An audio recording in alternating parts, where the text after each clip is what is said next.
C'est parti. Allez, bonsoir à tous. Donc, coaching du 24 juin. Aujourd'hui, coaching avec un travail plus axé sur la force. On va travailler avec de la machine, travail en pyramide montante. Le coaching qui suivra dans un mois sera un travail en pyramide descendante.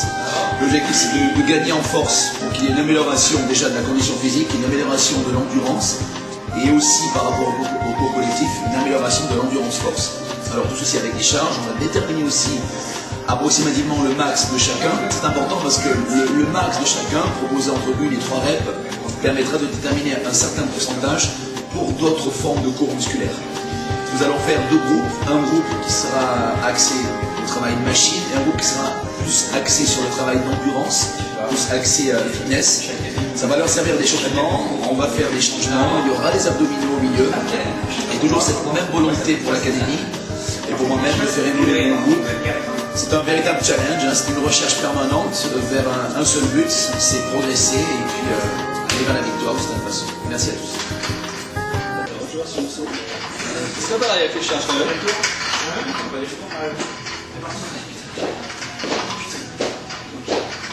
T'es pas sur tes marques? Non, mais je me sens mieux déjà. Pour moi, les genoux sont un peu trop en avant. Ouais. Ouais, j'y sais pas. Tu avances voilà, un petit peu. Let's go.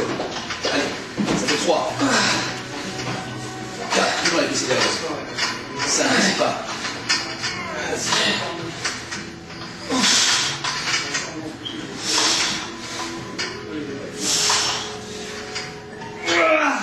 Yes. Je suis pas statique. Pas pour la deuxième.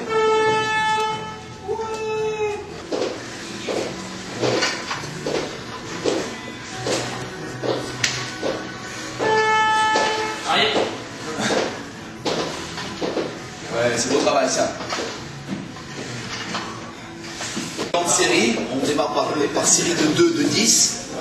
Nous avons démarré à 50 et je rajoute 5 d'un côté, bien évidemment, 5 de l'autre. Objectif, de surcharger le travail des cuisses, des quadriceps, tout en respectant les fondamentaux du squat, en sachant bien que le travail en squat libre est un petit peu différent d'un squat guidé. Alors c'est vrai qu'il peut y avoir des préférences. Il y en a qui ne supportent pas le travail en squat guidé, et c'est tout à fait normal, on a peut-être l'impression d'être dans une cage, mais c'est vrai que de cette façon, il y a ce qu'on appelle des sécurités. Et c'est vrai que le coach a peut-être une meilleure, on va dire avec son élève, proprioception, une meilleure tenue de l'élève, et une meilleure surveillance de l'élève. Voilà, quoi qu'il en soit, nous passons maintenant à 55 kg.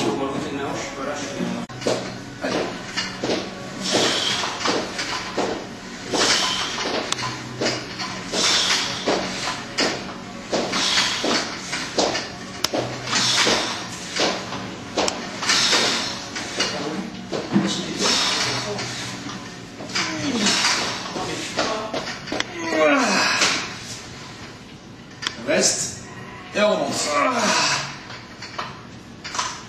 Le travail du squat en libre avec Stéphane et avec Flo, alors c'est vrai qu'on a des longueurs de levée osseuse différentes, on a peut-être même des troncs, des longueurs de tronc qui sont différentes, des cuisses et des mobilités au niveau du bassin qui sont différentes. Donc on va déterminer un petit peu, là pour les autres coachs, un petit peu le travail du squat. Quelle est la réalité, on va dire, d'un squat? Eh bien, par exemple, Stéphane, tu vas descendre avec les mains portées sur la barre. Voilà, la première étape, c'est de trouver ici le travail avec les genoux, donc on a le droit de faire partir les genoux un petit peu plus en avant. On va redresser un peu le thorax. Fais-moi partir les genoux un peu en avant, encore Stéphane. Voilà. Pour les camarades, pour le squat, vous devez avoir ces deux zones exactement parallèles. Et on va redresser. Très bien. On va essayer de revenir exactement sur le même plan. Il va Stéphane. À partir de là, la bande du haut et la bande du bas parallèles. Ce qui indique ici une non-surcharge sur les disques intervertébraux. Et on relâche. On relâche. Ce qui permet de travailler en fait véritablement sur les quadriceps. On va le faire avec Flo.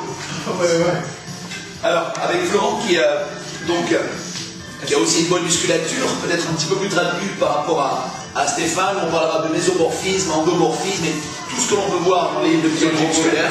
On va voir un petit peu comment ça se passe. Donc déjà, première étape, c'est de déterminer la zone tibiale ici et le travail avec les épaules. On va remonter et on va demander à Flo de redescendre exactement sur cette position-là. Voilà, impeccable, les genoux ont le droit de se porter légèrement un peu en avant, épaules et bassin, ce qui permet d'avoir ici deux bandes exactement parallèles. Pardon Flo. Voilà.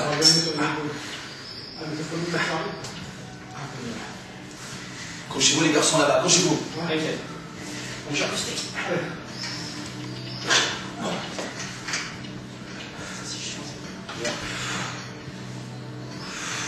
Allez, hop, en bas. Sécurise. Tu sais bon. Vas-y, c'est bon. Allez, on passe avec du 80 kg pour Christophe, après la série de Jean-Claude. Donc là, tous les moyens mémotechniques qu'on peut avoir pour faire un bon squat, il doit être présent là. Le renforcement des cuisses, la précision dans le mouvement, la respiration, les abdos serrés. Et toujours le cheminement vers le poids. 4, 6, 7, Voilà, Chris. Un bon arole. Allez, 1.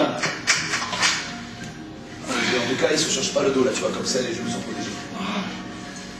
Il manque. Ça le ventre, hein. je vais finir sur la barre. Allez, là, fumer, descends. Bon, on t'a pas taclé quand tu étais en train de le faire. Reste en bas. Et on monte. C'est pas bien. On va en bas, tu vas. Ah oui, je saute. Parti, allez. On y va. Et 1. Le ventre est serré, le nombril est aspiré. On fait très très grave au dos.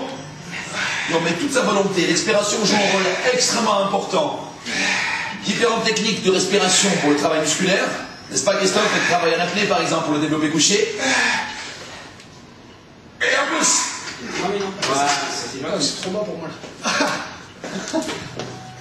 mignon, ça. Petit. Allez, 30 secondes, hein. Place. 30 secondes. Non, je rigole. Place les pieds. Et descendez bas là. 2, allez. Ah, il a dit lentement. 3. Autant pour moi. 4, je le sens bien là. Ouais. 5, allez. Attention à la rupture d'anévrisme. 6. C'est pas grave, c'est pas ça, on se concentre. 7. Ça le ventre. 8. Respiration. 7, 10, Et on remonte. Yeah. On monte, on fait. Sécurité. Ok, bon, allez. Habitude.